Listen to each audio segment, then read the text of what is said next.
Hoy nos explayamos sobre el tema de la recesión y los planes que dice tener el Ministerio de Economía para enfrentar este tema que negaban hace algunas semanas. Pero también hablamos con Beto Adriansen sobre el resultado de la primera vuelta en Argentina y por qué salió más en primer lugar, además de nuestro resumen claro de noticias de empresas. Así que es un capítulo lleno de información para ti. Alístate que vamos a empezar. La información es clave en momentos de incertidumbre. Soy José Carlos Lumbreras, gerente de investigación y proyectos de la editora Peruto Publications, y te traigo el podcast Comido y Resumido, con un resumen diario de noticias sobre empresas y mercados. Todo eso que a los noticieros políticos o amarillistas no les interesa mostrarte, pero que a ti te pueden servir para hacer planes, tomar decisiones, mejorar tu empresa o pensar en nuevos negocios. Bienvenido un nuevo día a tu podcast Comido y Resumido. Empecemos con algo que ya resonó desde el fin de semana con fuerza, y es que finalmente el ministro de Economía, Alex Contreras, aceptó algo que negaba semanas atrás, cuando decía en foros que el Perú estaba bien económicamente y los inversionistas estaban deseosos de traer capitales al Perú.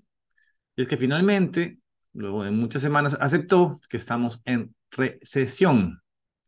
Y ahora muchas voces de distintos lados critican que por qué si los indicadores económicos dejaban en claro esto hace meses, Contreras se la pasaba desde junio o antes diciendo mes a mes que el siguiente mes íbamos a crecer y se iba a recuperar la economía.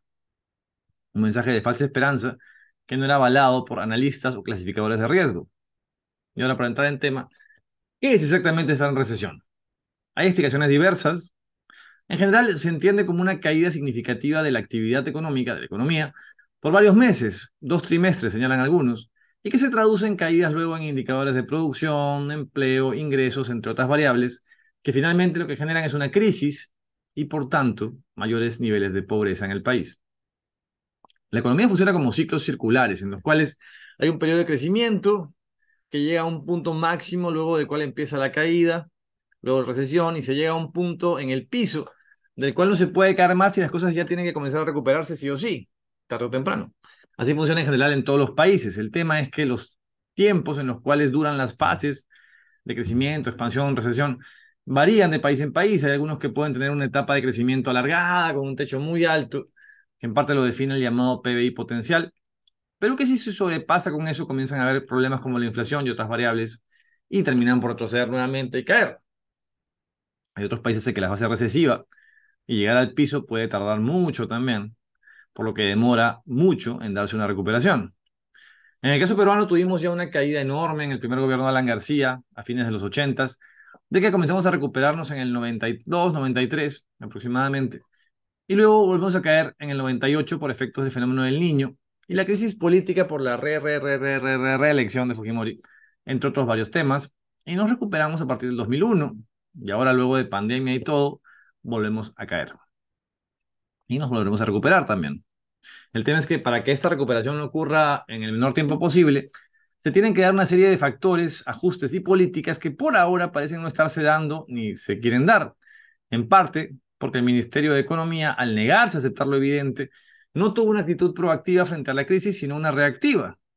El escenario de recesión ya había sido señalado por clasificadoras de riesgo y think tanks, pero negado por el MEF hasta ahora que fue dicho, anunciado por el ministro de Economía, justo antes de solicitar un crédito suplementario al Congreso. Por este motivo, algunos piensan o entienden que el anuncio más se usó como una estrategia para lograr que el Congreso acceda a dar el crédito, cosa que finalmente sucedió. El ministro Alex Contreras señaló que nunca subestimaron la situación económica del país, pero que no aceptaban el escenario de recesión por temas académicos. Es decir, que en la definición teórica faltaban algunos puntos para poder llamarse recesión. Pero a ver, si parece perro y ladra como perro, probablemente sea un perro, ¿no? Sea como sea, igual la actitud del ministerio, por lo que se ha visto hasta ahora, no ha sido una actitud proactiva de enfrentar una crisis. Así que ahora el ministro ha señalado que el crédito suplementario otorgado por el Congreso será lo que nos ayudará a salir de esta recesión. Spoiler, no va a ser así. Ya varios especialistas han señalado que con una inyección de inversión pública o gasto público no se va a resolver la recesión. Para poder llegar a mejorar las cosas se necesita de inversión privada a gran escala, pero medidas para que eso se dé no han sido anunciadas. El actual gobierno, como el anterior, es el mismo básicamente, eh, tiene una visión de subvencionismo que no sirve para reactivar el motor de la economía. Según el ministerio, el paquete de medidas que quieren lograr con este crédito sumaría 5 puntos del PBI nominal para noviembre y diciembre. Lo otorgado ha sido un fondo de 1.581 millones de soles que buscan financiar trabajos para hacer frente al fenómeno del Niño, y parte del crédito iría para la reactivación económica y otro tanto para seguridad. Pero el ministro parece no tomar en cuenta, en su aseveración, el bajo nivel de ejecución que hay en los distintos niveles de gobierno con los proyectos de inversión pública. Más dinero en la bolsa no necesariamente implica que se va a gastar ese dinero. Si de momento, por ejemplo, lo que hay es que no se ha gastado ni el 20% del dinero para el fenómeno del Niño. Se incluye además en ese monto un bono de 600 soles a los trabajadores del sector público, además de una serie de bonificaciones especiales para trabajadores del Poder Judicial y personal administrativo, temas que dice el MEF que van a aumentar el consumo. Pero voces como la del exministro de Economía, Luis Miguel Castilla, consideran que las medidas que plantea el MEF ya se han venido realizando, tema de gasto público, sin mayor respuesta, por lo que la esperanza del ministro Contreras suena más a cuento que otra cosa.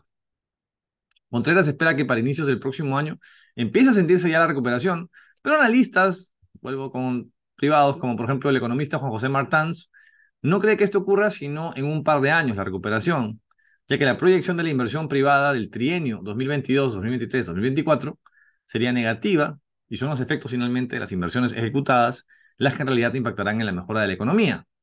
Sí, ya sé que Martans puede ser muy facho si quieres, pero lo que dice se basa en datos reales, y es así.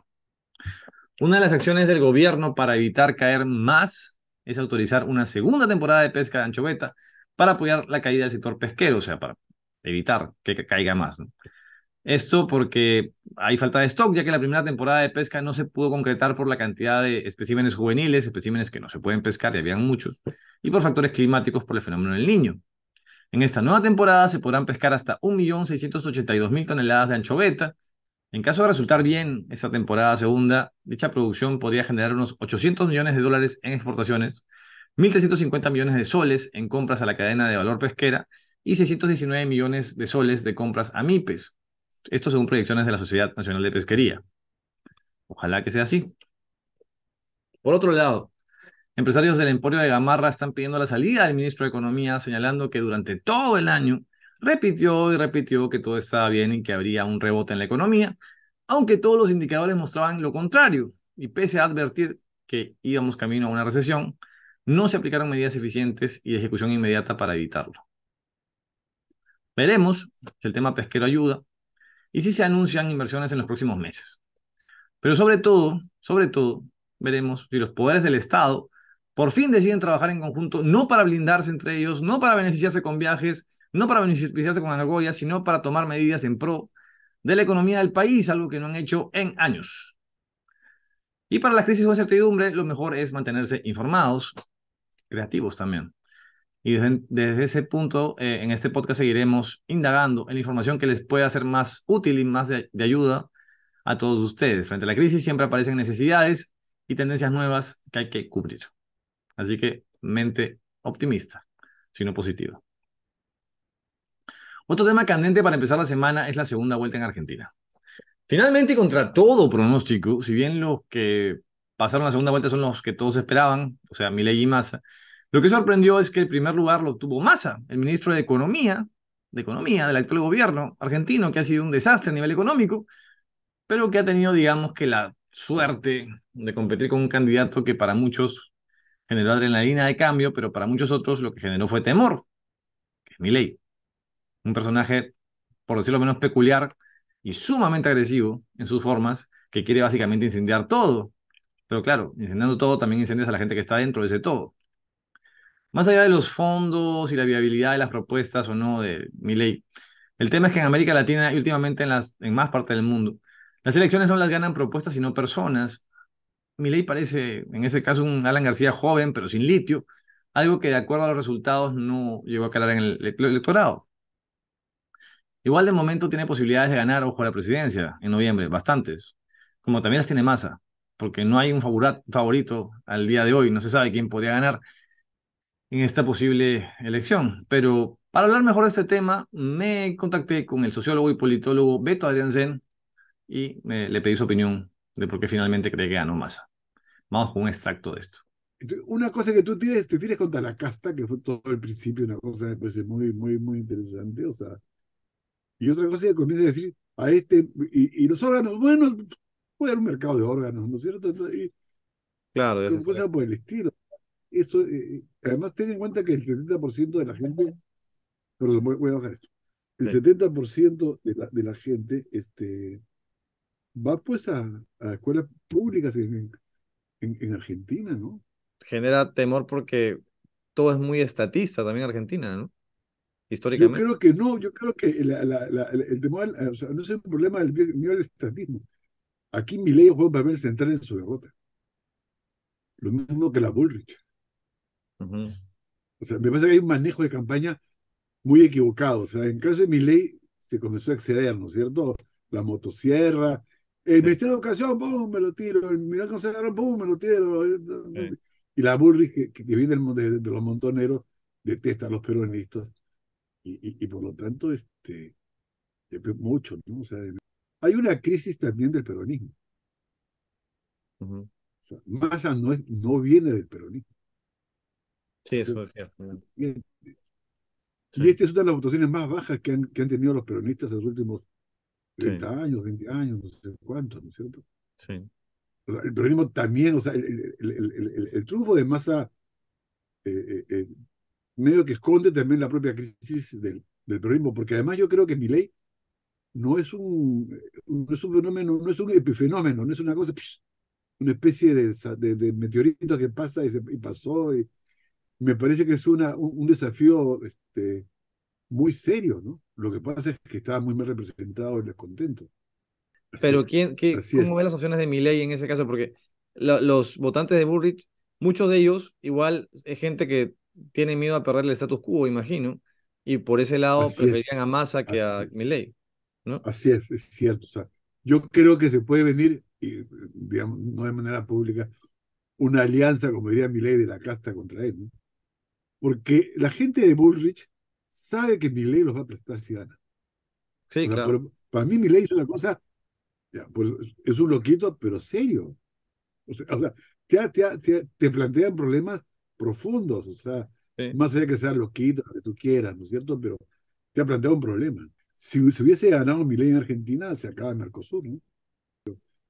Déjame decirte algo que Dime. ojalá que esté totalmente equivocado, ¿no? 2 días antes de la elección, publiqué en mi Facebook una encuesta que mandó a hacer la CNN Ujú. a una empresa brasileña, ¿no? Y esa encuesta fue la única que le da ganador a Massa. Esa misma encuesta que le dio a Massa, que yo la publico Sí. 2 días antes, ha sacado otra encuesta ayer, creo, ¿Qué dicen? y la cosa está bien peleada. No se sabe, ¿no? El dato es que hay una crisis de la democracia. Y en la Hay una región. crisis, y es regional. Se viene un mes movido en Tierras Gauchas, una elección además que políticos de extrema derecha han decidido adoptar y apoyar como si se tratara de una batalla propia y mandan a gente como las de Vox de España o la impresentable de la congresista Chirinos como baluartes de la transparencia, poco ayuda, no más ayuda el que no estorba. La entrevista completa a Beto Arancén la tienen disponible en los contenidos para suscriptores. Si ya saben, por cierto, no olviden unirse al canal para acceder al contenido exclusivo y variopinto que generamos para ti. Aquí tienes una muestra de eso. Una congresista de Perú Libre ha presentado un proyecto que nos va a salvar a todos de todos los males que tenemos actualmente, que es el proyecto de ley que declara de necesidad pública e interés nacional la promoción, comercialización y reconocimiento de los tallarines de caza de la región Apurímac. Mi ley señala que va a acabar con la casta política. Irónicamente, esto suena muy parecido a lo que decía el español de izquierdas, Pablo Iglesias, Villar de Podemos, que es como la antítesis de Milei, ¿no? Y es que Milei y Iglesias podrían ser acusados básicamente de populismo para López Aliaga, no quisiste nada. López Aliaga, yo quiero ser tu intención. Luego del pésimo desempeño de la selección nacional de fútbol, hablemos de fútbol, pero no de fútbol local. Hablemos de Haití.